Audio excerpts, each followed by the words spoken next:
Good Monday morning, guys. My name is Jerry Miller, and this is Real Talk with Keith Smith on the I Love CVille Network. It's presented by Yes Realty Partners and Keller Williams Alliance, a show where anything goes. Real estate, life, the pursuit of happiness.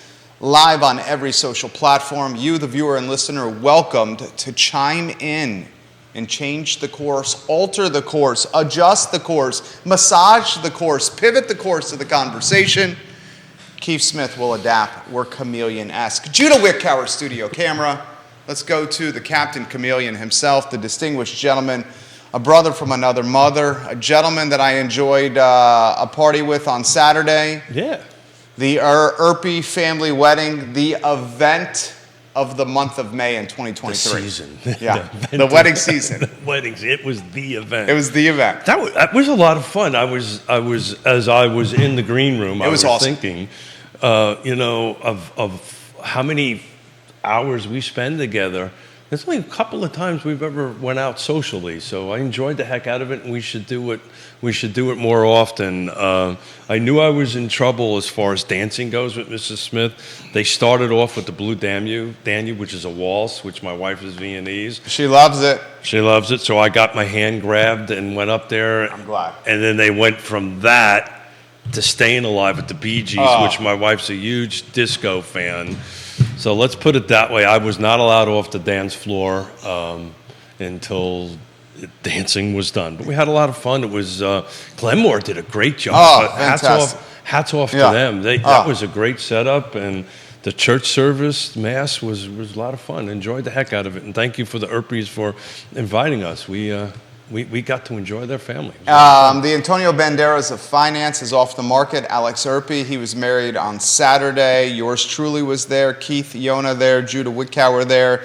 Fantastic extravaganza with a traditional service at St. Thomas Aquinas, followed by a reception and a shindig of memorable proportions. It was filled.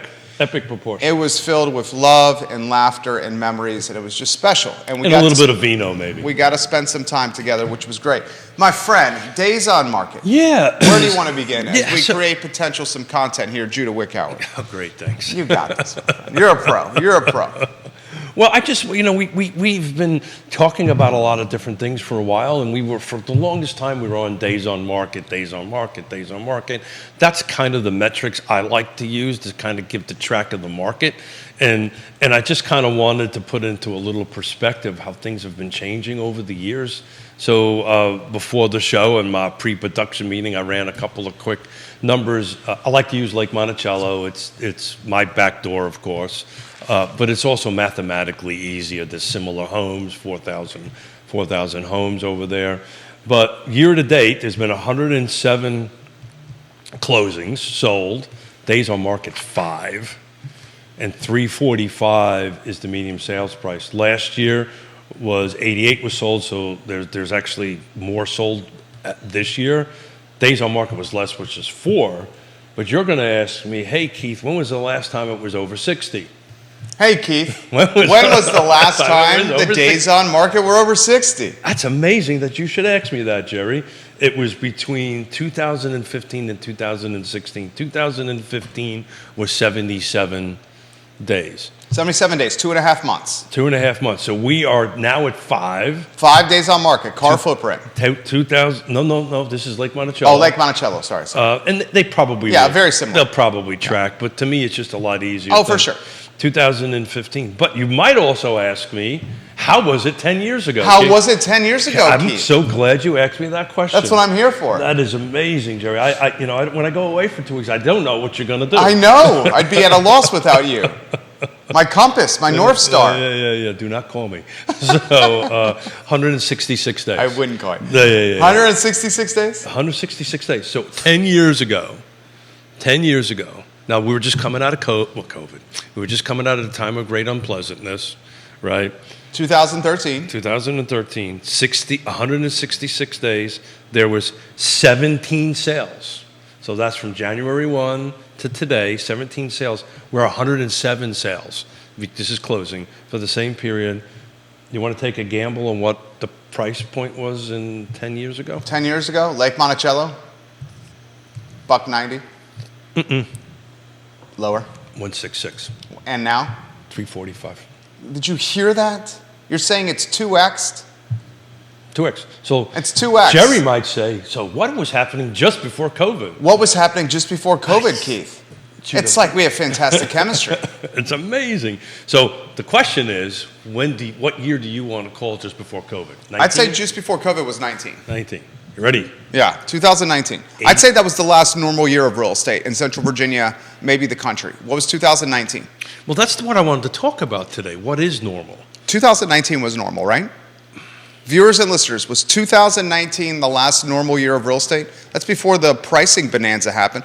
But finish your thought. What was 2019 Lake Monticello? You might be right. So the reason I wanted to kind of have this discussion with you about days on market is to find out what normal days on market is, right? So 2019, we had 80 sold. So it's a little off, but not a whole bunch. 29 days. 209, so we're like $140,000 plus or minus. My math isn't that sharp up on that. So you gained roughly 135, 140 grand Since 2019. It was 2019. You hear that, Judah? 29 days on market, but 18, by the way, was 31, so it's pretty darn close. So 18, 19 is what we were talking about in our pre-production. I think 18, 19 was kind of like the pre-pandemic, but we're just literally nowhere near these kind of days. And I was reading an article, and I think I sent it to you guys. You did. Yahoo News. Yeah, well, there was another one I was reading, but in the Yahoo News, and it's interesting, everybody expected this interest rate hike to slow the market down. We have clients, first-time home buyers, that are like, oh my God, everybody said prices were going to drop 20%, yada, yada, yada, everybody other than us. And that never happened. And we're now at 5 days on market, 345 at Lake Monticello, but 107 sold. That's a big number. It's a huge number. In 5 months versus, 2000, even if you want to call 2018, that was 80, 83. 19 was 80. So between 18, 19, and 20, this is the reason why I wanted to kind of take a look at what was normal. So we were awfully close in volume. We were 85 and 20, 80 and 19, and 18, so it was 83. So that's kind of like the normal turnover. And if you take a look at the DOMs were 28, 29, and 31. 28 and 20, 28 days in 2020, 29 and 2019, and 31 in 2018. So my thinking, for what it's worth. What's up, Nicholas Erpy? Hey, Nicholas, thank you. Yeah, we gave you props this morning, Thank you. Nicholas. It was a fantastic Thank you. time, dude. Your family's beautiful, Nicholas. It was really great to see, particularly the Bay Ridge family. I got to sneak in and talk a little bit Yankee with. Here's a great stat for Nicholas, the finance guy. Lake Monticello, Nicholas, in 2019, the median value for a home in Lake Monticello, which is the largest neighborhood in Central Virginia, 4,300 homes or so. In 2019, the median value in Lake Monticello was what? 209. 209. In 2023, the median value is what? 345. So it's gone from 209 to 345. 209 to 345 from 2019 to 2023. This question just got put on the feed. This is from Thomas Kelsey watching the program. Hey, Thomas. And he says, what has contributed to such a massive spike in values at Lake Monticello? That kind of spike, it essentially jumped 50%, more than 50%, really. Yeah, depends on, 2020 was 227 value, and 2018 is 215. But yeah, it's jumped. Look, he says that kind of spike in such a short period of time is cause for concern. Yes. What's contributing to that kind of spike? He wants Yes. to know. It's a lot of value. It's a lot of factors. Yes and maybe no yes, right? So part of what got me thinking about this was the article that I sent about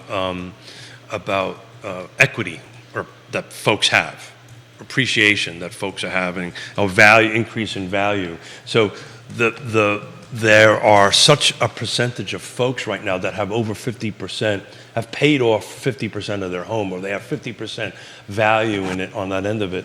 Look, the spike is the bottom line is there's just no inventory and people are going to buy. But I think what really gets me going here is that, you know, we're roughly in the low 80s number of sales in 2020, 19, and 18. We're now up to 107. By the way, last year was 88, so we jumped up literally 20 units. Not quite 20 units.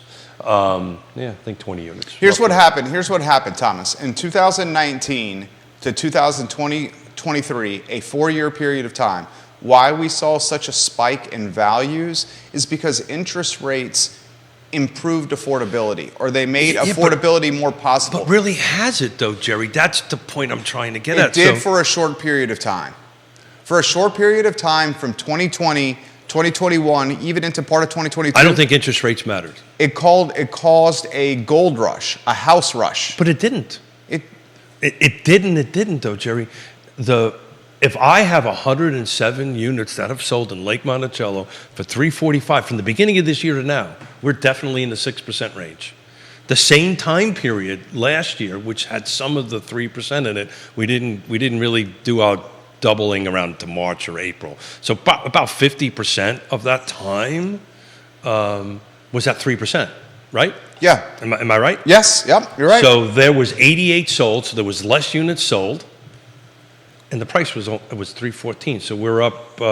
Let's round it up for Smith math to $315. So there's $30,000 price increase just in 1 year. Let me ask you this question: in 2019, and oh, by the way, days on market's pretty flat. In 2019, how many total units in 2019 were sold at Lake Monticello? Well, I only did the quarter. I'd have to go. Oh, you only did Q1? I did year to date. Okay, so year to date. So you have the data from Jan 1 to May 15. Year to date. 2019 year to date, Jan 1 to May 15. How many total units at Lake Monticello sold? 2019. 80. Okay. So roughly 27 more units sold. Okay, 80. How many total units sold year to date in 2022? 88. So 8 more? So roughly the same amount. So you're talking about 10% more. So then you can make a legitimate argument. Keith is saying that the interest rate literally didn't matter. That's what he's saying. We said that. We've been saying that for a while. I've been saying that for a while. I don't think it mattered. And I think... Then what's the spike? Why the spike in values here? Because we have more buyers than ever? That's exactly what it is. Because COVID is making people come here? No, it's just... I think there was... And if you... Actually, I didn't bring it with me, but I took a look at month over month at Lake Monticello since about November. And there's this... And we talk about there was this clear decline in number of transactions and even flat on value. But this beginning of the spring market has gone up. And this is kind of something we've been talking about for a while. I think we are now back in a normal, whatever the hell that means, a normal cyclical of real estate. I think you're going to see sales and inventory increase a little bit, but then I think you're going to see a little bit flat in the summer, then come back up in the spring. But my God, the interest rates didn't impact it at all. There you go. It's actually hurt it, and we've been talking about that for a while, because some of the people in there that are at that 3% are not selling because they're at 3%, right? But clearly it has an impact, and I was really wanted to track where the DOMs are, because we haven't done that in a long time. And if we're calling 2019 and 18 kind of a normal period, we were hovering around 28 to 31, just call it 30, just an average 30 days on market. We're not even freaking close to that. So we're not even back to a normal absorption rate as homes are coming on the market. They're just going off on a quick thing. So I've been cautioned, I've been counseled. By whom? Oh. Yonna? Of course. Okay. That, we need to talk about the positive stuff, not so much the negative stuff, right? I appreciate that, Yonna. Yeah. Respect, Yonna. Yeah. So, what I look at this is a positive thing that folks are still selling houses. So that means 107 people had to put their houses on the market, or families, and 107 had to buy. So that tells me the market's moving. There's homes going on the market. There's homes coming off the market. They're doing it in a short period of time. The numbers are up there, right? But it's just think about it. What it was in 2002. The worst year was that I went back was 2013, which was 160. It was only 17 units sold. People don't remember that, but that was pretty brutal. That was a brutal market, right? You had people weren't putting their houses on the market because they had no equity, right? They had no equity. People weren't buying them, and they were on the market for 166 days. Interesting. It was on the market for 166 days, and the medium sales price was 166. Who knew? Mathematical genius. Keith, the coffee's kicking in today, pal. Yeah, but it's a little extra. I like it. I got a cold, so that's good. A little extra in it. It's good. So how do you characterize this market? Bill McChesney, we'll get to your comments here. We're going to get to Jennifer's comment here in a matter of moments. Nicholas said he loved seeing everybody at the wedding. Yeah, it was great. It was an absolute joy, Nicholas. Yeah, your family's gorgeous, yeah. Beautiful, welcoming, yeah. just hospitable. I mean, everything I expected and more from your family. It was just a true pleasure getting to know your family. And giving Mrs. Erpy a hug was just the best, man. It was the absolute best. You just have beautiful family. Just like the perfect hugger. Just. Oh, she's great. I mean, I got the old Italian kiss on both sides of the seeing cheek. Alex and his beautiful bride dance that first dance, I loved it. Oh, I loved it. The rest of the dancing thing was a lot of fun. I do not think that they came off the dance floor. I know Mrs. Smith didn't come off the dance floor. Yonna loves dancing. Yeah. I had to use the bathroom. Honey, I need a break. This is from Bill. He's got a question for you, Keith, specifically. And Bill, I appreciate you watching this program and offering perspective and really supporting the content that we do. Thank you. And anyone watching this talk show, if you'd like to offer perspective or case studies or questions for Keith. Case studies, we love them. Put him in the feed. He's been in the real estate business for 37 years, fantastically talented realtor.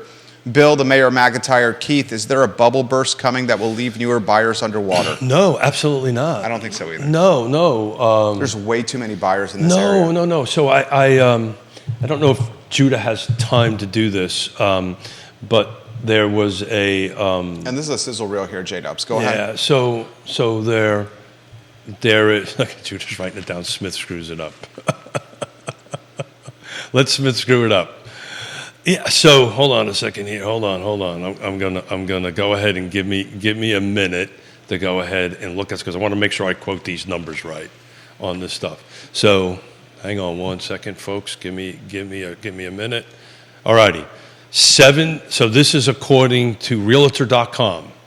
Homeowners today estimated that they have a significant amount of equity. 74% of homeowners right now have at least $100,000 worth of equity. 20% of them, this is nationwide, of course, 20% of them have at least $300,000.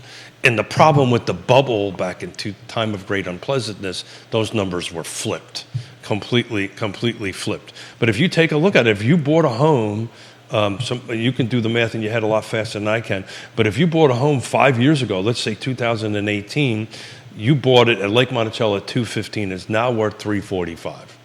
That's what, $130,000 roughly. Nice chunk. So you're above the 74%. Yeah. And that you are in the 20. You're in the 20% or somewhere in between that. So that's the difference. The difference is all this equity that people have in their home. Plus, let's face it, it is a challenge to get a loan, which is as it should be. Yeah. Right. Appraisal system got fixed. You're seeing it get more challenging to get a loan with your clients? Yeah, absolutely. Yeah. You are seeing it. Yeah. It's the process is, and this is a great conversation. It's more rigorous? Yeah, this is a great conversation for Scott on Wednesday, but it's the requirements to go ahead and get a loan. Look, we talk about it all the time. 2005, this cup of coffee I'm holding in my hand.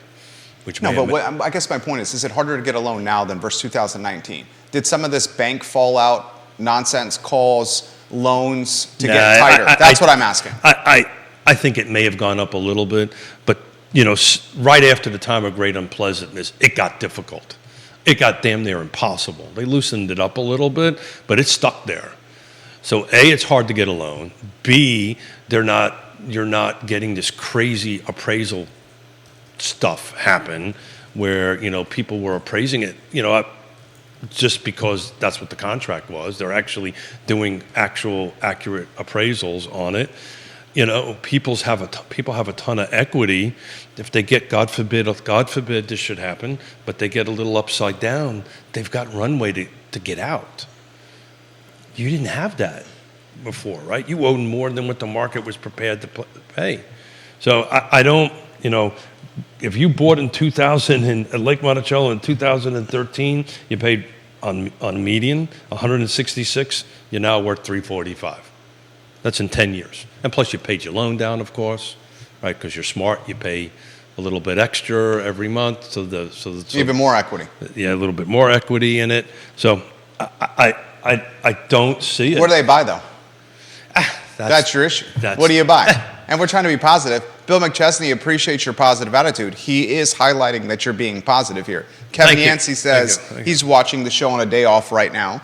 Jonathan's got a question. Is Kevin not driving today? Says he's got the day off. Kevin Yancey, enjoy that day off. Kick those feet up, buddy. What the heck you listening to us? Go out and he likes us. Fun. Kick those feet up, buddy. We appreciate you listening. Go grab the missus and go have some fun. He enjoys listening to the show. Always a good sign. I like it when he texts me. He always has good stuff to say. Yeah, so here's the Captain Obvious question.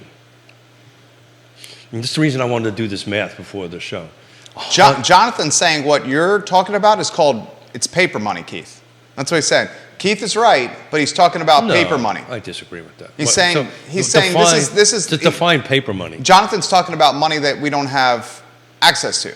The equity. Well, that's all equity, Jonathan. Yeah, that's the way.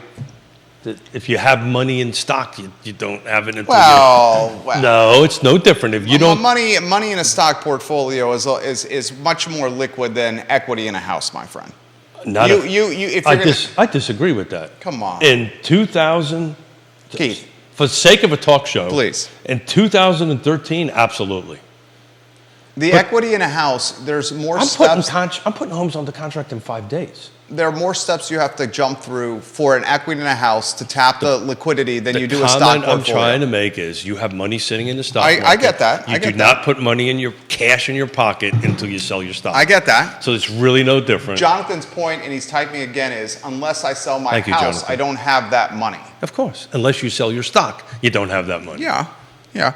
He also makes the point, but I need a place to live. I can't live in my stock portfolio. He says that. Real estate is the number one, if you take a look at it, that people invest in, grow wealth in. Just think about it, and I kind of wanted to get back to this. 107, and that number just blew my mind. I mean, you know what's blowing my mind? 107 people have put their houses on the market at Lake Monticello from year to date, from January 1 to today, and 107 people bought.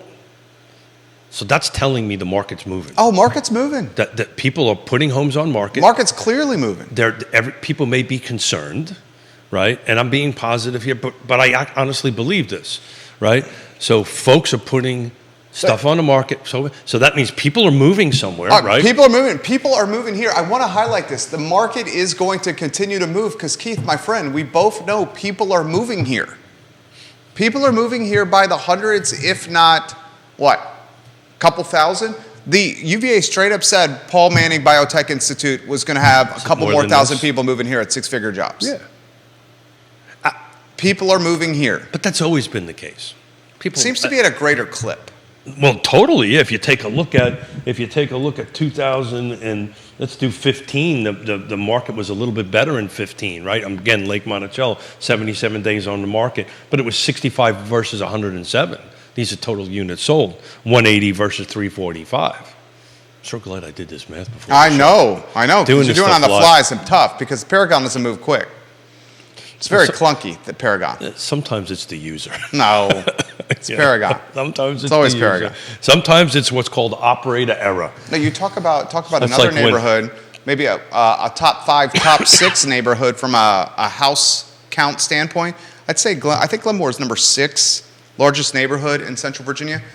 Keith, there was a time before COVID where you couldn't give away the houses. You talk about days on market. Glenmore epitomized long DOMs and homes sitting for years. Year and change. This was now they're trading. We're talking because homes what happened was at $1 million that are trading in a week or two. So what happened was people bought homes that they couldn't afford. So that's the difference now. The difference now, and that doesn't mean, God forbid, some people that may happen, God forbid. But back then it was commonplace. People were just buying homes they couldn't afford. Again, this cup of coffee could have bought a home. Now, not so much, right? And so technically people are buying homes they can afford. It's not answering the question of where are they going to go, because the reason I wanted to really look at the DOMs, because I haven't done it since January, to be honest with you. I wanted to see where the heck we were, right? And I think until these DOMs start getting back up to in the 20s, the high 20s, this is just going to be a hard slug. You've got to get in there and be in the game to make it happen. 107 people did at Lake Monticello for the beginning of this year. So that's telling me it's happening. You just got to stay in the game. And you got to stay in the game, and it's a tough fight.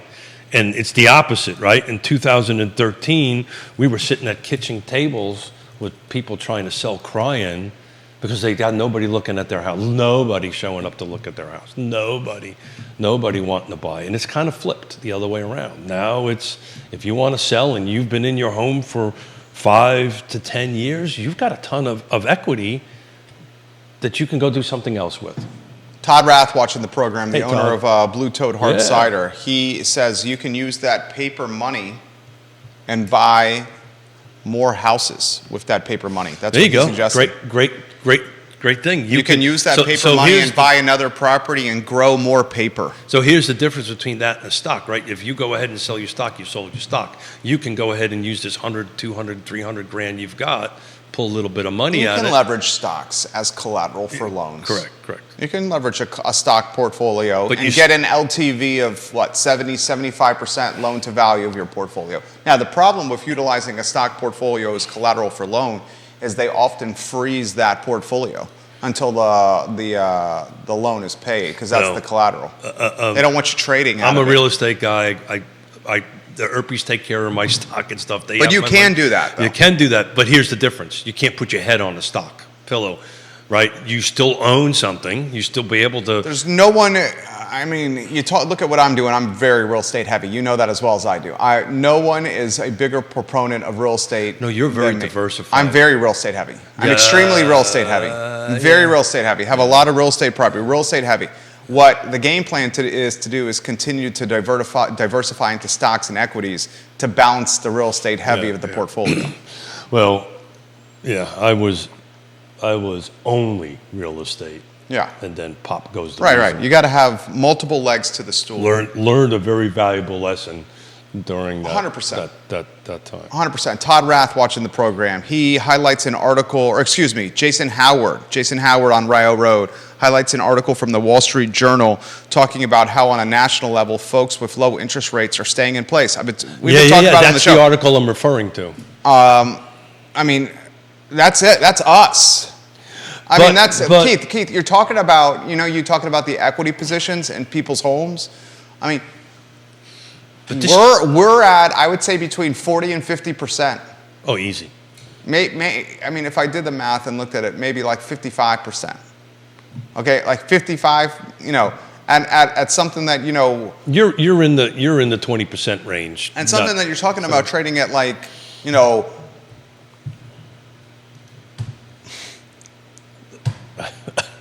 How about them Mets? Huh? Yeah, hesitant to even say it. Yeah. Let's not do that. Yeah. So the bottom line is you have enough equity that you could pull that out and move up the ladder, right? The issue is you're moving from 3% to 6%. That's what, and Howard King of Rio is talking about that. It's a conversation my wife and I have. But not me. And that's not even the issue is there's not anything there to entice us to go through this process yet. So you're fortunate, and I'm fortunate. right? You don't have to do anything. No, you don't have The to. people that have to, that's the struggle right now. And I have this right now. We can help you sell the house, right? But now where are we going to go on it? And, this is when we have to start bringing tools and tips and tricks to the table to help people to go ahead and, okay, we got to do some not seller financing, some seller possession agreements, so forth and so on to help go ahead and move this thing along. But 107, that number just is rocking my world. I didn't look at it that closely at Lake Monticello. At freaking 6% in the beginning of this year, it is exactly what this client was telling me that I'm trying to help, that hold it. Everybody told me in October, November, and December that everything was going to drop. The real estate was going to go off the cliff because the feds were raising the interest rate through the roof. And guess what? We said it wasn't going to happen, and it sure as hell didn't happen. So I would love, can you look at Paragon? I'll read some comments here. Can you look with your Paragon what the appreciation has been year to date in 2023? If you did like 2022. For what area? All car. Just curiosity for car. I mean, if you want to take Buckingham out, I don't know, because Buckingham might pull the numbers down. And that's part of 3 MLSs, Buckingham County. Yeah, so let's do Albemarle. You want to do Albemarle and City of Charlottesville? I'll do whatever you want me to do. Okay, do Albemarle. Do Albemarle. Kevin Yancey says this: something has to give, or first-time home buyers will be commuting from Goochland or Buckingham or further out in Augusta County. Kevin, you're 100% right. Well, that's what's happening. And unfortunately, that's what's happening that's now. So back to the Lake Monticello increase. I can't remember who asked that question. Why it went up there. Thomas. That's what's happening. So you used to be able to buy a house, and I haven't pulled up the numbers. Let's call it 2015, 16, 17, 18, in that range. You could buy a house in Lake Monticello in Charlottesville for $345. Well, guess what? You can't buy there. So that's why you go out to Lake Monticello. Prices go up. Inventory's not going up. They're not allowing any more homes to be built on it. And you're 100% right. This rubber band will go out. Kevin Yancey, I think the entry point, Ray Cadell, I'll get to your comment here. Hey, fellas, Ray. I think and viewers and listeners, I think the entry point at Albemarle County, and the reason I bring this up is because I have a rental there. It was the first property I purchased. It's a condominium at the Villas at Southern Ridge. That might be your entry point in Albemarle, at least in the urban ring of Albemarle. And you're looking at somewhere between, for a 3-bedroom, 2-bath, that's just under 1,200 square feet, 3-bedroom, 2-bath. You're looking at $235 to $250, depending on the finishes and how well taken care of that unit is. So if your entry point in Albemarle County in the urban ring is $235, $250, that really puts things in perspective. Because not everyone can afford $235, $250, and that's an attached unit. It's an attached unit. Ray Cadell says this: same inventory problem if it's time to downsize, perhaps. It's a condo. Yeah. Yeah, Ray Cadell's highlighting what we're talking about. Ray, what's up, pal?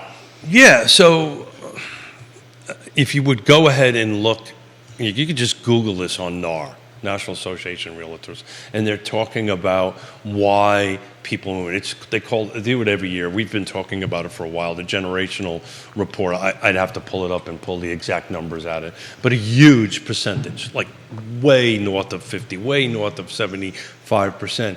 People are moving not because of money. They're moving because they have to, right? Retirement, family changes. I want to be closer to my grandkids, right? So forth and so on. Or they're coming to us, right? That's in our case, that way. So that's why people want to move. And the good news is, if they bought 4 or 5 years ago and they have to move, at least they've got some equity, right? Normal percentage increases, I've got a 22-year now running spreadsheet. It's roughly 5%, plus or minus. Some years a little high, some years a little bit low, depends on location and all this great stuff. But somewhere between 3 to 6% is what your normal expectation should be if I'm sitting in a house for 5 or 10 years, right? It's just, year over year compounded on its way up on that. That's not what the hell's happening. What's the appreciation in Albemarle County? Year to date, 2022 versus 2023, and I'll give you some more comments here. Todd Rath, you always make the show better with your comments, dude. He says, an awesome vehicle people should consider, a vehicle that they might not know about, is a self-directed real estate IRA. Check out Equity Trust. Oh, wow. that is something that we have to bring. You cannot personally live in it. I don't know much about self-directed real estate IRAs. Do you? No, I don't. But that would be an IRPI question for sure. Jason Howard says, I can relate. With our interest rate so low and no need to move, we won't be trading up anytime soon, which keeps one more starter home off the market. Ours is at 275. I mean, 275, ladies and gentlemen. I mean, how do you get rid of 275 even if you're sitting on stacks of paper?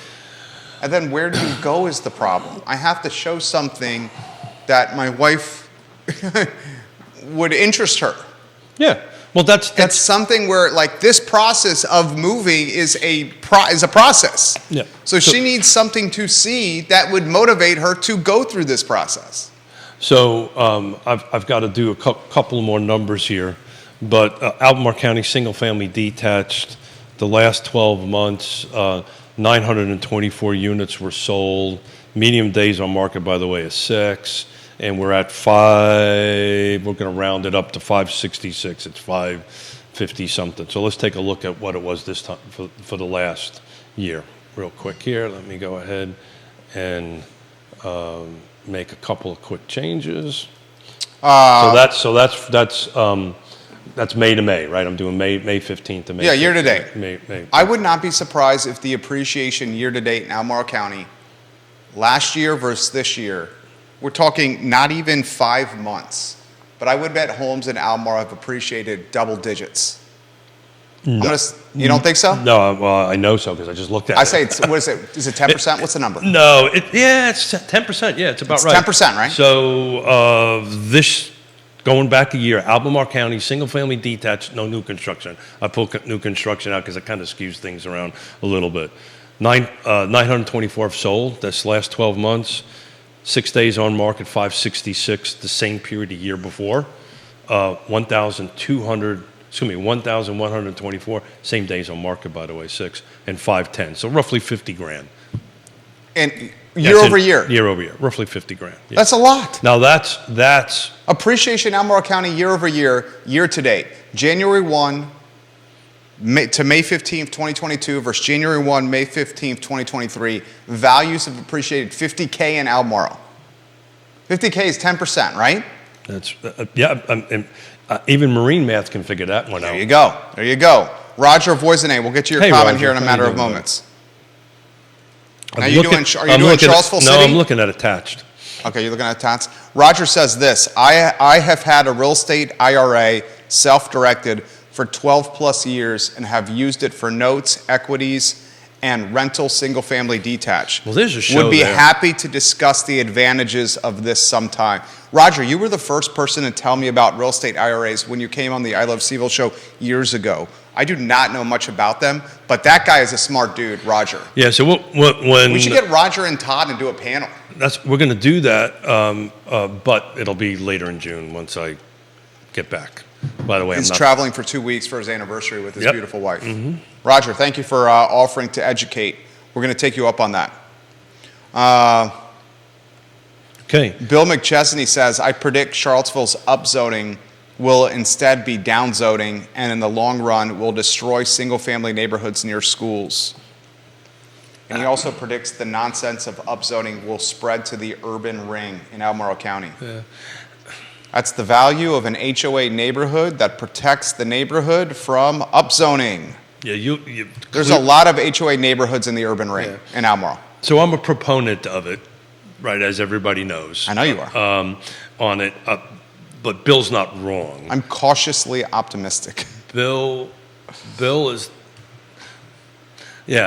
I'm a proponent of it if it's done right. That's my concern. I'm not sure it's going to be executed correctly. The fact that I'm not shaving my mustache off says something right there. And it hasn't even started. We haven't gotten to the real work yet. Exactly. And I've been saying this all along. You know, the real issue is going to be how is this going to be interpreted and done on it. So that's the one end of it. As far as the market goes, you know, I don't really think this is going to have a huge impact on numbers. I really don't. I don't see it. I may be wrong, I can see it in other areas that it does. I know a little bit about the Seattle and the Portland version of it. There's just not these huge numbers happening, right? Somebody, to quote Neil Williamson, somebody has to want to sell their property, right? Then somebody's going to have to want to buy it. Do you agree with McChesney's claim that Albemarle will be swayed by this city upzoning and try to do a similar strategy? Yeah, so this... You agree with that? Yes. So let's call this missing middle ordinances, because that's really what it is. Okay. You're saying upzoning needs a rebranding. Oh, I've never liked upzoning. You know that. You're right. You've never liked upzoning. Todd Rath would love to be here for that conversation. Yeah. And he says he'll bring the cider. It's awesome. I'll do it, but it's going to have to be mid-June. We'll reach out, and even if Bill wants to come, I think Bill would be a lot of fun to have a conversation with on this. But lost my train of thought, Bill. We're talking about upzoning, missing middle, needing a rebranding. Thank you. So this missing, totally, it's totally not the right branding. But in any event, you're seeing this go across the country. It started out west. Arlington just did the missing middle ordinance. There are a bunch of jurisdictions up and down the East Coast. This is going to happen. It's the du jour thing that's going on right now. But if you take a look at some of the areas that they're doing it, and we'll save this for a show later on in the summer or maybe the fall, where we'll go ahead and I'll pull in some data. How much difference did it really make? How much difference? And I've got the people in Portland and Seattle. I can reach out to them and get actual numbers and say, okay, guys, you guys had this for 2 years. What the hell happened, right? And if it's nothing, that's one thing. What really happened? Did you really all of a sudden have apartment complexes all over the place? Or did everybody just put ADUs in their backyard because now they can do it legally, right? Or they can do it without asking? Where did the Either one helps, though. No, it helps, but I think what Bill's point is, I think he's saying two things. And I'm sorry, Bill, if I'm doing this incorrectly. One is I don't think it's going to make a huge impact. He's saying where it's going to impact, I predict Charlottesville's upzoning is going to dramatically change neighborhoods around schools. And not for the better, is what he's saying. Yeah, I just don't think so. Most of the map is the single-family detached map, which they could put, depending on which flavor of the day that you're looking at, anywhere between 4 to 6. Then you have to geometrically be able to do it. You got to be able to build on it. I think you're going to see a lot of onesies going to twosies. That you might see, right? But I just don't think there's going to be a huge influx. And I'll do this, Bill. If you chime in on hold on, I won't be here Friday. Right. Who's filling in for you Friday? Quentin's filling. All right, Quentin Beckham. There we go. Yeah, I'll be watching grandbabies and getting ready for a bike race. But I'll look into that. I'll pull up some information and have it for a future show. Ray Cadell says he watches and listens very often, and we appreciate that from you. Ray Cadell. Bill says the areas around the schools is where the higher density is happening. That's why he thinks the neighborhoods are going to be greatly impacted. Yeah, I need to study the map a little bit more. He probably knows that way better. Oh, dude, he knows it inside and out. Way better than I do. Follows it closely. Yeah, but the couple of ones that I remember was all that yellow, which is the lower density than the other colors. I don't think the upzoning is going to have a dramatic impact outside of raising values.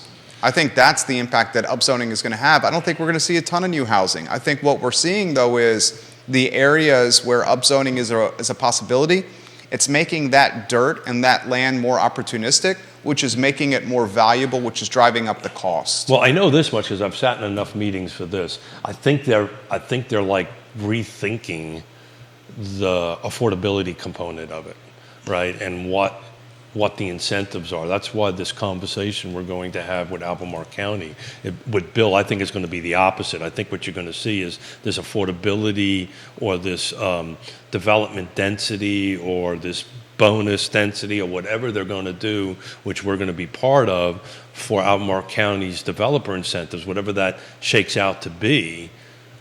I think you're going to see Charlottesville pick up on that. That's part of the reason why I think this has been pump. What do you mean? See Charlottesville pick up on that? What's that mean? So I don't think. I think Albemarle County has a higher requirement in percentage. I think they're at 20%. Charlottesville, the 20% for 10 units or more. Correct. A project that's well, that's off the table. Okay, that was pulled?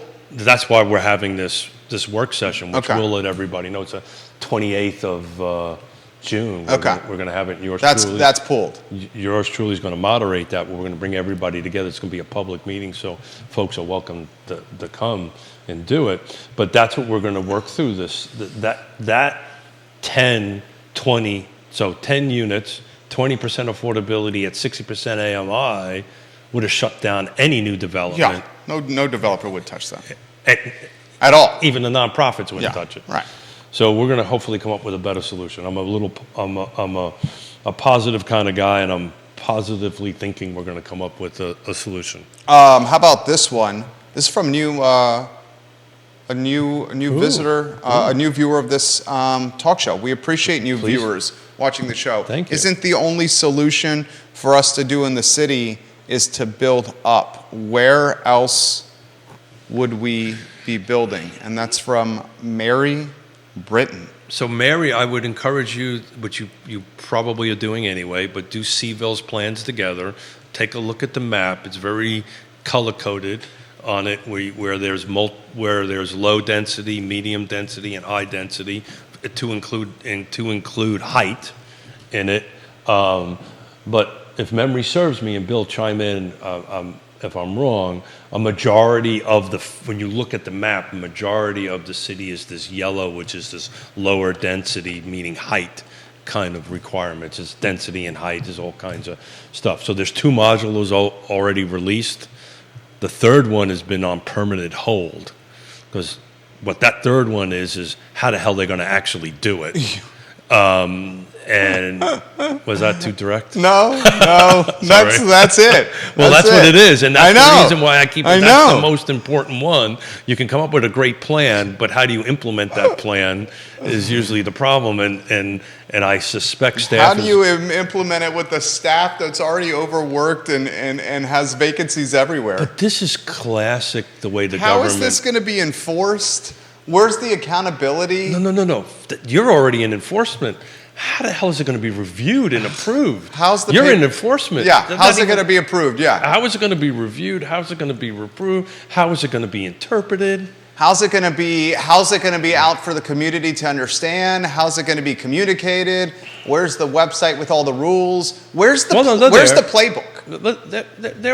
They got the playbook? They got the first 2 parts of the playbook. Okay. The third part of let's say they're the consultant's opinion on it, because none of this has been approved yet, right?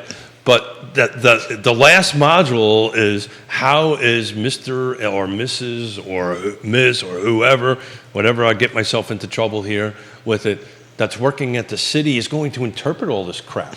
The politics are done. Now it's up to the staff to say, okay, well, no, you don't quite actually. They have to interpret this.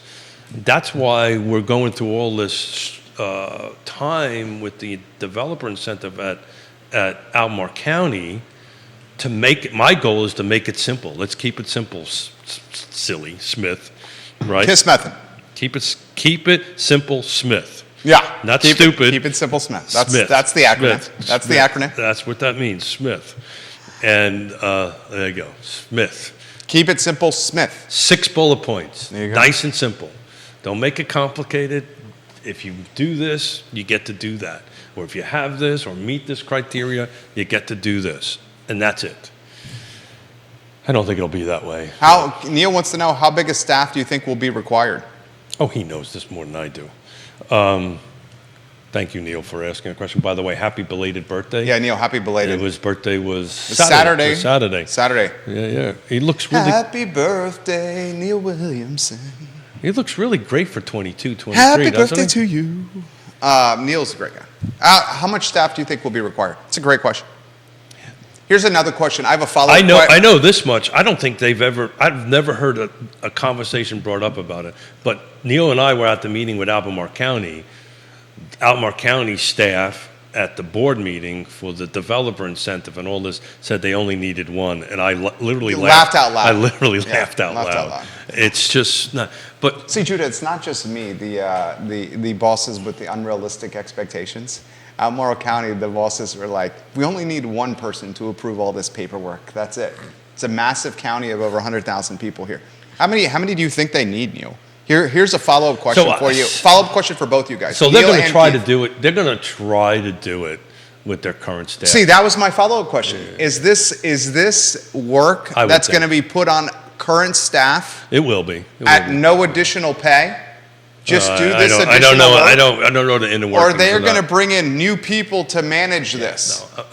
I think it's what you said. I think they're going to take, because they can't hire anybody. I think they're going to take. No, I'm thinking for a whole different reason. I think they're going to take current staff to do this and say, you have to do this at no additional work for you, no additional compensation. What happened to Balloon Keith? Balloon Keith got popped. Really? Yeah, oldest son. He's got, you've heard of Touch of a Jeweler? Uh-huh. There's a Touch of a jackhammer worker. That's my. He'd make a great Marine. Destroy. He doesn't even know he's doing it. Like, he picks something up, and he's so rough picking this up. Like, he's just breaking it in his hand. I don't know. I thought that the Balloon Keith was going to stay while I was gone. He's the most destructive person I've ever seen, and he doesn't even know it. I mean, granted, he's 5 years old. Yeah. I love him dearly. Neil, how many people do you think they need? At all? He does do that. Yeah. He does. He's very much like us. Well, we're going to have to sign him up. You and I, we'll sign him up for in about 5 years, we're just going to put him here, and he's we're going to sign him up for the United States Marine Corps. He'll do good. That's a great question. Is it current people that are going to run the upzoning? But look, you're a business guy. What would you do if you're going to bring on a new program? Don't let me finish the question. Okay, sure. If you're going to bring on a new program, are you going to hire a bunch of staff before you know how much sales are going to be? Absolutely not.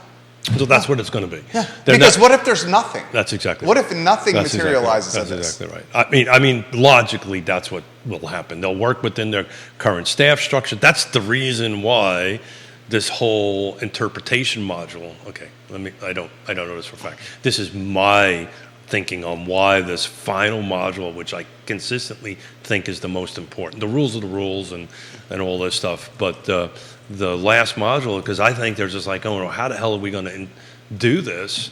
And that'll happen. It'll be the number of staff on that stuff. Bill McChesney says the controller of the Greenbrier neighborhood thread, is it on Nextdoor? Or he says email. There's an email thread. The controller of this communication platform for the Greenbrier neighborhood, I believe the mayor lives in Greenbrier. I don't know. And I think Brian Pinkston lives in Greenbrier. He doesn't like me enough. He says the controller of this email thread is pro upzoning, and this controller of this communication platform has deemed discussion of upzoning as political, and any of those emails or posts are deleted by the moderator. Whoa. Try that again? So Greenbrier, the neighborhood, this is either an email chain or a thread on Nextdoor. They have moderators, and the moderator deletes them. The moderator for Nextdoor deletes them? Or the moderator? I'm not a fan of Nextdoor. Nextdoor is such complaining. I can barely read Nextdoor. I try not to read it. It's complaining. There's moderators of these threads that they're layman people, and these people the moderators are deleting. So it's not actually corporate. It's not corporate. Yeah. No, it's people that live here. Like Twitter would delete something if it No, not corporate. Yeah. And Neil thinks the new compliance department includes managers and workers. That's what they need. A completely new compliance department in the city of Charlottesville with managers and workers if they're going to do this. So the question I thought was, what were they going to do? What they should do is absolutely, they should, but they don't have compliance now for zoning. That's what I'm saying. For zoning right now. But what Neil is saying is 100% right. So how can they hire more people for a department that we don't know we need when they can't even hire people for departments that we need? No, No, genuinely. I don't want to put words in Neil's mouth, but I think what he's talking about here is overall compliance, right? There's all kinds of compliances. I think the city just hired somebody for equity. There's a compliance. Yes. Is it equity? Yeah, one of the only ones. No. It's for housing. mistreat, like, landlord issues. It's one of the first ones in the state. I just read this, Charlottesville City Housing. No, I'll find the article here. I believe it's the country, actually. No, it's the state. Office of Human Rights. The Office of Human Rights is planning to hire a housing discrimination investigator. Yeah, there you go. And the housing discrimination investigator is one of the first ones in the Commonwealth. Yeah, okay. Got it wrong, the state. It's for people to be aware of their rights when negotiating with landlords in case landlords are doing the heinous and awful things of not approving people for rent because of skin color. That's awful. This should be something that is part of what we have here in local government. It's federal law and state law. But now they have a department that's going to enforce that. Office of Human Rights, one of the only ones in the Commonwealth of Virginia. Lonnie Murray will get to your comments. Kevin will get to your comments. But back to the comment that Neil made. It's across most jurisdictions, Fulvana County, Greene, so forth and so on. They have all these ordinances that they just don't enforce, and sometimes there's a couple of folks in there that goes ahead and do that. So if Neil's proposal is okay, if you're going to do this, you're going to create this whole organization that's actually going to implement it and enforce it. I'm talking about how the building permit even gets approved and how that process goes through. Because one of the problems that Portland had and Seattle had when they did this missing middle thing, right, that the zoning end of it said, yeah, you can do 6 units, you can do all this stuff. Nobody ever talked to the building officials. And, now that takes precedent over, you can put 6 units on or turn a home into 4 units or whatever it is, but now you have to comply with the building code, and that becomes a whole different animal. There's egress, right? There's fire protection, which is usually the big thing. Some of these basements have to be a certain height, right? The stairways need to be a certain thing and a certain set of code, and that's what was happening. There's this huge conflict between, okay, this is what the planning people want, and the official goes, yeah, but we can't do that. So they had to stop what they were doing, get back and resync everything, and made sure that the building department is on top of part of this. So my question is the building folks who ultimately issues the building permits for this stuff part of the conversation? I hope they are. I would expect that they are. But man, that'd be horrible if they weren't. Does that make sense? Well, it makes perfect sense. Explain that extremely well. We're going to get to this comment from King Arayo. Are the staff who will be approving things under the, are they paid hourly or salary? No, it's salary. As a salary employee, you can add to my plate and I can either do it or quit. If you are hourly, that's a lot of overtime and some tasks aren't going to get done. It's salary. It's salary. They also, and again, that's why I'm really Lonnie,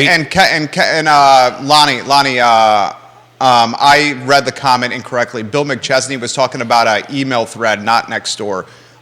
It's a group who signed up for an email thread, and the owner and the guy who's the controller of the email thread in the Greenbrier neighborhood, according to Bill, is deleting emails or not approving content that's anti-upzoning. So it was not Nextdoor, it was an email thread. I want to clarify that. Keith, you jump in.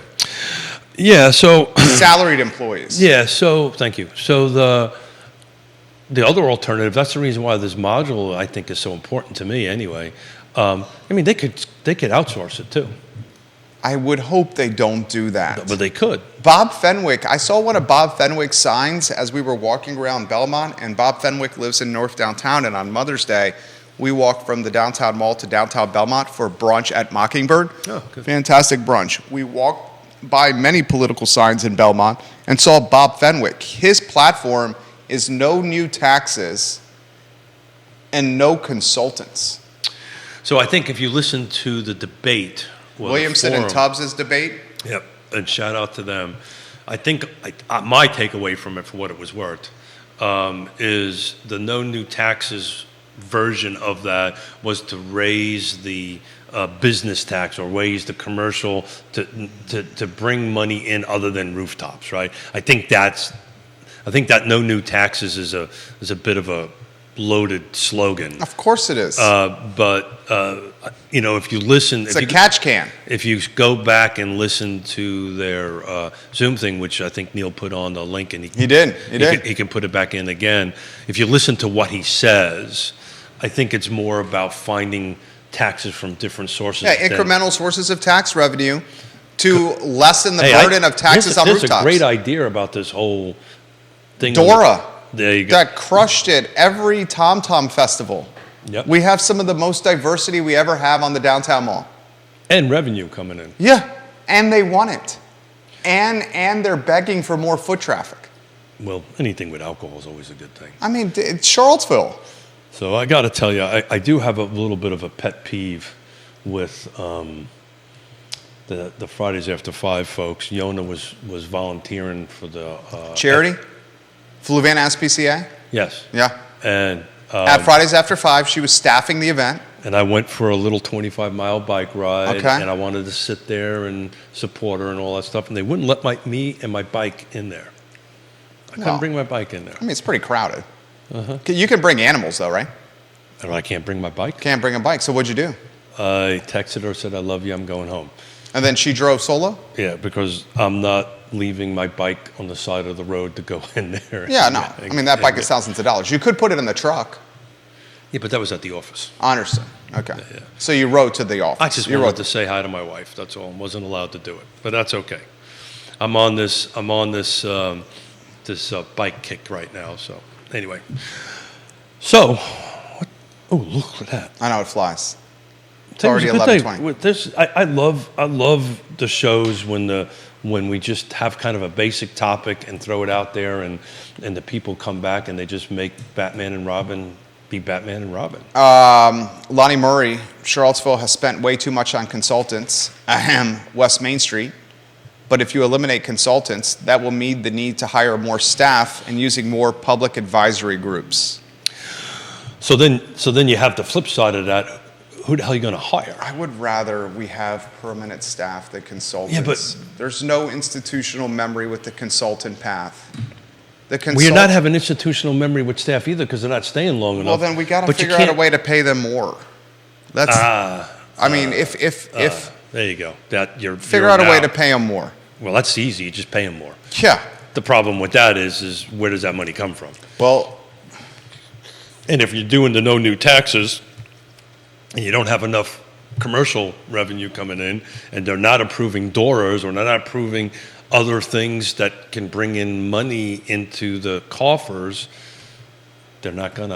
I fight. Well, I mean, one of the things, like here's, and I'm gonna talk about this on the I Love CVille show at battle all the time at 12:30. We were walking again. Like I talk to everybody, like you do, right? Oh yeah. So we just get to talking to the clerk at Be Just, the store in Belmont, and this is an elevated store. It's got price points that are for an affluent shopper. It's a fantastic store. Be Just. It's got a lot of home goods type of inventory, like elevated home stuff for your home. Okay. I got my whiskey glasses from there.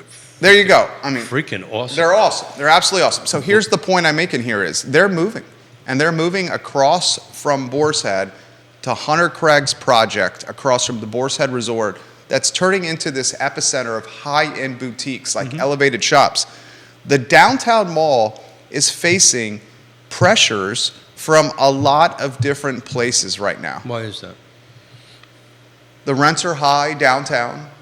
The foot traffic has dropped since pre-COVID levels downtown. I wouldn't be able to tell that on Friday night, that's for sure. The foot traffic has dropped. She straight up said from downtown Belmont, she goes, we're moving to Ivy Road because we get no foot traffic. Yeah, that I can see. So downtown Belmont's different than downtown, I'll give you that. Two different markets. I'll give you that. Two different markets.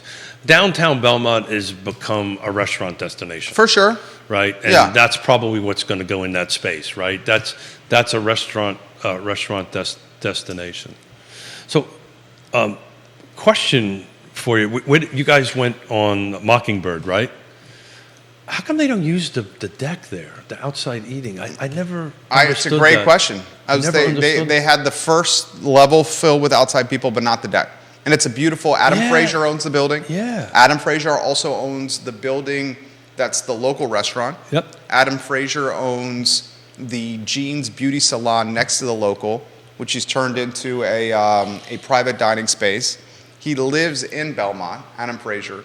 It's a great question. It's a beautiful building, Adam. You have two fantastic the renovation properties. work he's done, it was just off the Oh my chart. gosh, it's beautiful. But Moss, right? Plenty of outdoors. I don't know. I just don't understand not using it. There's got to be a reason why. I thought you might It's know. a lot of walking. Maybe that's what it is. And they have a ton of seating. I mean, Mockingbird has some of the most seating in Charlottesville. So maybe it's the walking piece. So what do you got planned for the rest of the week? You're out Friday, but here Wednesday.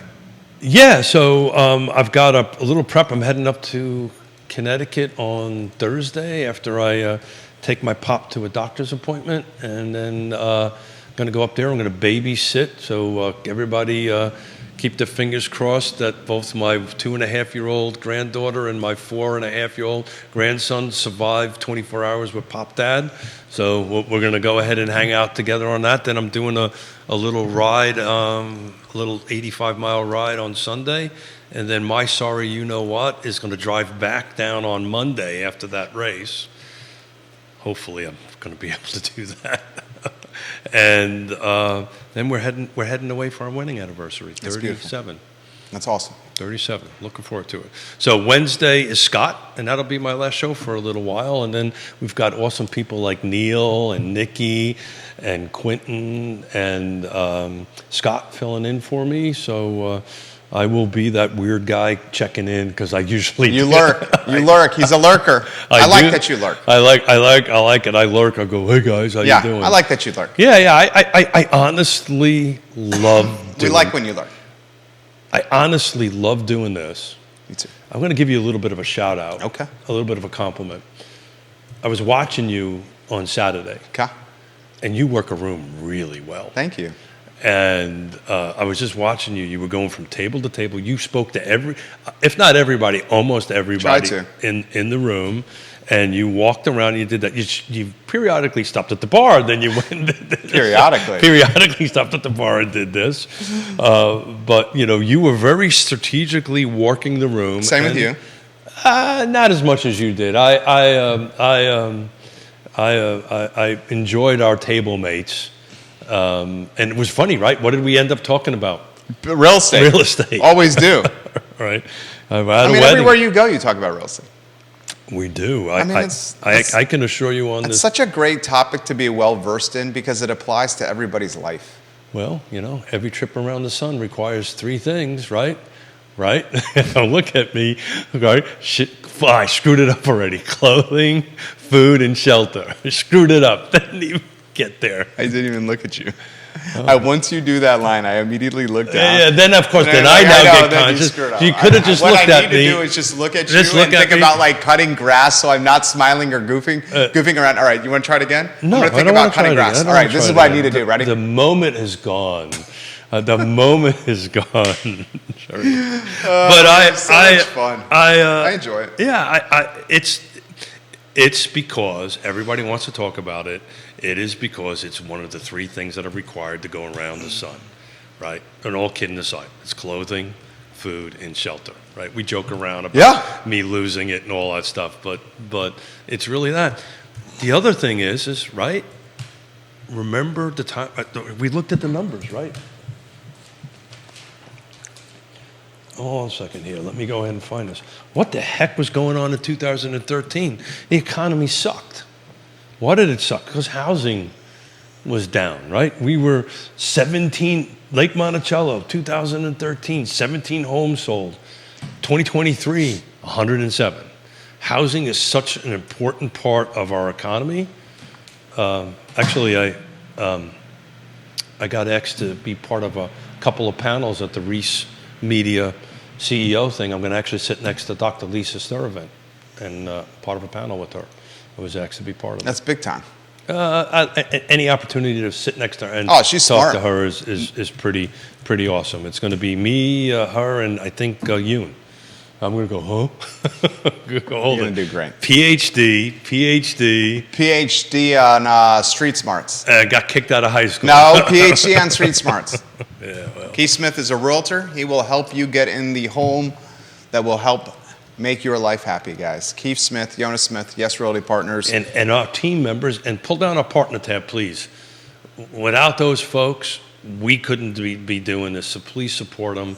Please, they're in the food chain. Please reach out to them. RealTalkWithKeithSmith.com. Click the Partners tab. This show also archived there. Keith Smith, Yes Realty Partners, the fabulous Judah Wickower, Jerry Miller, I Love CVille show in 1 hour and 2 minutes. So long, everybody. Nicely done, my friend. Yeah. Nicely done. Had a lot Good of job, fun. Judah. I'm going to definitely miss you guys. You know that.